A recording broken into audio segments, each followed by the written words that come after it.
Hello बच्चों, let's read the question. The question says that describe in your words Kisa Gautami's experience of her only son's death. Or who was Kisa Gautami?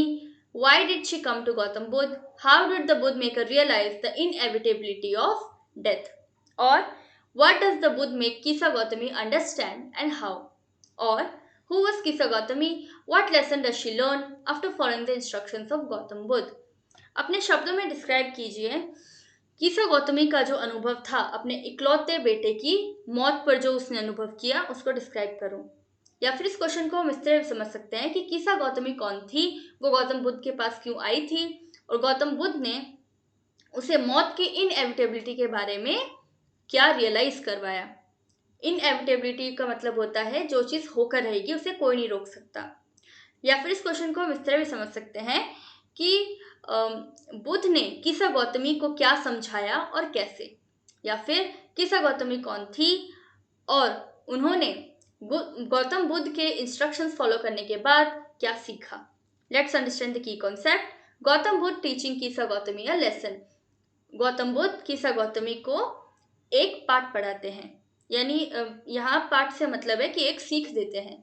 कीसा Gautami lost her only son and her grief was beyond measure. Kisa Gautami अपने इकलौते बेटे को खो चुकी थी और उसका जो दुख था उसको मेजर कर पाना बहुत मुश्किल था। She went out from one neighbor to the other, requesting them to give her some medicine for his cure. वो एक पड़ोसी से दूसरे पड़ोसी के पास जाती है, उनसे रिक्वेस्ट करती है कि प्लीज मुझे कोई ऐसी दवाई दे दो कि मैं अपने बच्चे को ठीक कर सकूं। A kind gentleman advised her to meet Sakya Muni, the Buddha, regarding her problem. एक बहुत ही भला इंसान था जिसने उसे ये एडवाइस किया कि आप साक्या मुनि के पास जाइए अपनी प्रॉब्लम लेकर के। साक्या मुनि ही, बुद्ध को साक्या मुनि ही कहते थे। Gautami went rushing to Buddha and asked him to revive her son. Gautami भागते हुए बुद्ध के पास गई और उनको ये बोली कि मेरे बेटे को वापस जिंदा कर दो। The Buddha being enlightened knew that no amount of sermonizing would help Gautami understand the inevitability of death. Gautam Buddha जो है वो एक बहुत ही बौद्ध पुरुष है, यानी कि उनमें बहुत ज्यादा बुद्धि है। एनलाइटन यानी जो जिनकी बुद्धि विकास कर चुकी है, जिनको ज्ञान प्राप्त हो चुका है, तो उनको बहुत ज्यादा ज्ञान था, इसलिए ये चीज उन्हें पता थी कि मैं कितना भी इसको उपदेश दे लूं। सरमोनाइजिंग यानी उपदेश देना, धर्म उपदेश देना, तो मैं कितना भी इसको धर्म उपदेश दे दूं गौतमी को समझ में नहीं आएगा क्या मौत की इनएविटेबिलिटी। इनएविटेबिलिटी यानी जो चीज होकर के रहेगी, तो उनको मौत की इनएविटेबिलिटी के बारे में नहीं समझ आएगा चाहे मैं कितना ही इसको सेरेमोनाइज कर दूं। Hence he told her to bring mustard seeds from a house that had never suffered pangs of death.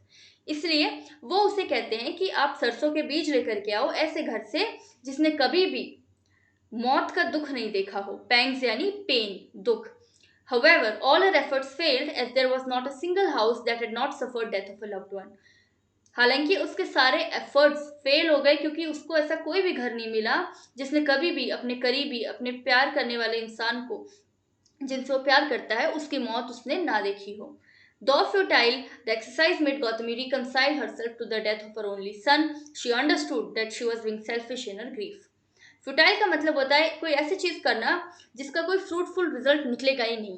तो ऐसी ही एक एक्सरसाइज उसने की, लेकिन इस एक्सरसाइज से उसको ये रियलाइज हो गया कि उसने अपने बेटे की जो मौत थी उसको रिकंसाइल कर लिया इस एक्सरसाइज की वजह से। रिकंसाइल यानी जब हम कोई अनप्लेजेंट चीज को अपना लेते हैं कि हाँ ये ऐसा हो गया है, अब हो चुका है, अब इसको बदला नहीं जा सकता।